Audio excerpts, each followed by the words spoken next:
I'd like to ask Ian for 2 minutes to say, okay, hiring a rookie. Quickly, what are you looking for, basically? I mean, it's very hard to do, and I know you're going to be on television, so at least on YouTube, so you may be giving away your trade secrets. But you know, what hazing, fraternity-like hazing, do you put a rookie through? Once they come in your office, you don't have to answer that one. But what typically would you have them working on when they first started with you? It would depend on their skill sets, but generally, we've been talking about some interesting opportunities here. So I'd just like to run 2 minutes. Start with Saverio. If you're good. Sure. I'm a rookie. What do you want me to do? I think one of the first things at the interview process, we like to see the depth of experience that they have. Do they come strictly from a design review background? If so, then how willing are they to go out into the field and learn the actual, to see what they implemented on paper, how that looks in the field. If we have a rookie who has, maybe was a technician in their previous experience, see how they are around documentation. This way, again, as we've talked about, commissioning, one day you're in a tie running an OPR meeting, and the next day you're wearing a hard hat and safety glasses testing a pump. So you have to be able to wear multiple hats and facilitate.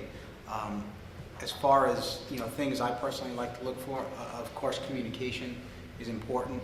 I like to see if these rookies have had experience either on construction sites, being involved in any projects from a start to finish. One of the tough things with new hires are ones that are technicians that know that their job is to show up at a specific time and place and do the test and walk away, and they don't see how that fits into the whole big picture. And then on the flip side of the coin, you might have someone who has a tremendous knowledge of design, but has never actually gone out into the field to see what their design, was made to look like by the contractors after they walked away. So I look for communication. I look for willingness to, get dirty, the ability to focus in on detail, and while looking at detail, also understand how that fits into the grand scheme of the whole project. Mike? So technical knowledge is important, credentials is important, some level of field experience is important, but I mean, mainly you can teach all those things, and I'm looking for an attitude and a willingness to learn, because especially right now, commissioning is, we've talked mainly about HVAC today, but there's a whole world out there with building envelope and teledata and electrical. I'm learning stuff every day, and you really need to keep learning stuff. And so for the young folks, if it's a young rookie, there's old rookies, I guess, and young rookies, but if it's a young rookie, that's the best time to learn when you're young and you're more of a sponge like that. And we can really train the rest, I think. And as far as what they're doing when we first bring them in, the documentation is helpful, the pre-functional checklist, the construction checklist we talk about, maybe some simpler functional performance test plans, and then you really want to complement that by bringing them into the field, and certainly don't unleash them even after OSHA 10 training into the field by themselves. You need a strong senior-junior relationship to just have them tag along, and then pretty soon you can release them on their own.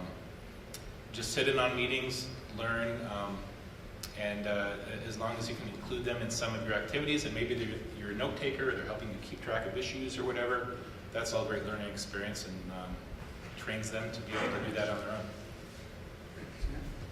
I'll add two more things to this. First of all, be looking for obviously mechanical, electrical, plumbing, some feel for technical. Don't have to have a degree necessarily. We look a lot toward HVAC technicians. They're the type that like field work, hands-on, understand equipment, how it was installed. And then what Paul and I were talking about during the break, communications and psychology, because he's going to have to communicate with design professionals, construction folks, managers, project managers, field guys, tradesmen. Probably he's going to be working with union folks, learning how to deal with that, to communicate with them, and get them to work with you as a team to get the project completed. So I look for some of that. Yeah, I mean, we're looking for a Bachelor of Science in either architecture or engineering, or an engineering degree typically. you know, I think having somebody that's really intellectually curious and, you know, likes buildings, wants to do, you know, I mean, what's cool about what we're doing, we're helping to save the environment, we're doing, you know, making buildings work better. So it really is, I mean, my kids, you know, are very green and environmental, and they're like, what you do is pretty cool. So I think having people that see what they're doing, you know, that really understand that we are making an impact in a big way to the environment and to particularly to the occupants of the building, you know, I think is important. A lot of the technical skills can be taught if you're intellectually curious and want to learn. And as a commissioning authority, an overall commissioning authority, you really need to know a lot about everything. And it takes a while to learn a lot about everything. You can't get 20 years experience in 2. So you need to know a lot of everything. But what we find is that somebody that has really a specialized expertise in, you know, whether it's HVAC or something, they understand how deep a discipline can be, and I guess know what you don't know is as much a know, you know, at least understand things is important. So somebody that may have a particular expertise but can cover a lot of things. And the biggest thing for us to have somebody to be successful, you know, the technical aspects, what we're finding can be learned and are not as nearly as important as people talked about. Interpersonal skills, being able to work with people, being able to communicate, you know, and there's verbal communications, being able to run a meeting, being able to stand in front of people and do a training session, and written communication, and you know, and we're seeing lots of people that are starting out that just can't write to save their life, and it's a real problem because you send out an email to the project team and you're trying to communicate an issue, and you just piss people off, or you know, it's not clear, or it's confusing, or whatever. So we're really struggling with you know, writing and communications, and I think it's one of the things I'm drilling into my kids that they need to learn to write. But you know, that's probably one of the overlooked things for, you know, people in the engineering world is, you know, they're focused on kind of numbers and analysis and analytics and stuff. And if you can't communicate, you can't be a commissioning authority. That's the bottom line. Terrific. Well, thank you all for coming. Thank the panel. I think in this last round and in the way we set up this particular afternoon, we were focused on the HVAC and the energy side of commissioning, mechanical engineering side of it.